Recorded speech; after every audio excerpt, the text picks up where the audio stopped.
Io penso che il restauro è una bellissima parola che dice tante cose. Parole del Restauro è nata come un'idea per divulgare la professione. Abbiamo così intenzione di coinvolgere un sacco di enti, un sacco di centri di formazione e anche quello che è il mondo edile. E quindi con questo convegno, che è un'apertura, speriamo, di molti altri e di molte altre intercettazioni, di molte altre collaborazioni.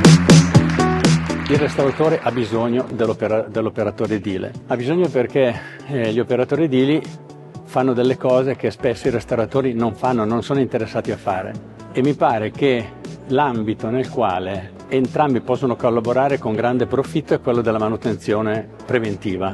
La manutenzione è assolutamente indispensabile, se no non avremo mai le risorse per proteggere, per salvaguardare tutto il patrimonio, l'enorme patrimonio. E io credo che nell'ambito del restauro degli edifici storici il restauratore e l'operatore edile, soprattutto se fanno manutenzione, troveranno sicuramente il modo di essere complementari.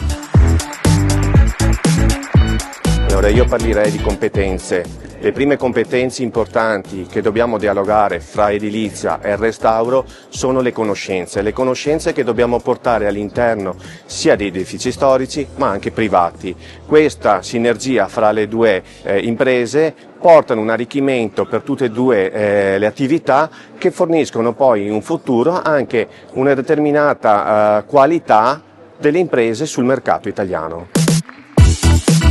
La prima parola che mi viene in mente è conservazione, perché c'è bisogno di conservare tutti i manufatti storici che abbiamo in Italia. La parola più fondamentale è la conservazione, quindi conservare quel patrimonio che noi abbiamo, però sempre parlando anche un pizzico di qualità in più e quei servizi in più che oggi chiedono soprattutto i nostri committenti. La parola sulla quale dobbiamo puntare è quella di manutenzione e prevenzione, perché solo così riusciremo davvero a salvaguardare il patrimonio storico italiano.